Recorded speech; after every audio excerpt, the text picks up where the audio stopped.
Đuro, jutri smo usmerili z Gorico. Gre za povratnika med elito, ki bo zelo motiviran. Kakšnega nasprotnika lahko pričakujemo? Pričakujemo, da bo Gorica motivirana, posebej po prvi zmagi, ki je dosegla v prejšnjem tednu, pa tudi solidno odigrani tekmi proti Olimpiji, minimalnem porazu. Tudi okrepitve so dobili, vrnili so se jim izkušeni igralci, dobro poznani nam, Širok, Velikonja, Mevlja, tako da sigurno bodo prišli z nekimi ambicijami, ampak mi smo pripravljeni na njih. Jaz verjamem, da bomo prikazali dobro igro, popravili tiste napake, ki smo jih delali na tekmi v Stožicah in z optimizmom ciljamo na 3 točke.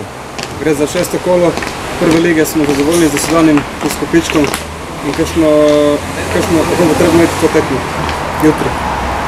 Z izkupičkom smo načeloma lahko zadovoljni, čeprav jaz mislim, da bi lahko tudi več dosegli, da bi lahko imeli kakšno točko več na zalogi, ampak veseli me, da tudi v tekmah, ker nismo osvojili točke, smo igrali, smo poskušali igrati, smo si ustvarjali priložnosti.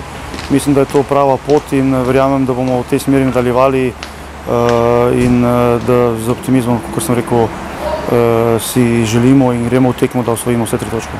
Repas in Kim sta odšla na posojo, Veselo se je dokončno poslovil. Gre pričakovati še kaj v tej smeri kadrovanja? Ne, mislim, da v tem momentu je to, kar se je zgodilo za letošnji prehodni rok, več ali manj končano. Mislim, da imamo ekipo in kader, ki je konkurenčen v prvi ligi. Vse, kar se pa lahko zopet kaj dogaja, bomo pa čakali na zimski prehodni rok.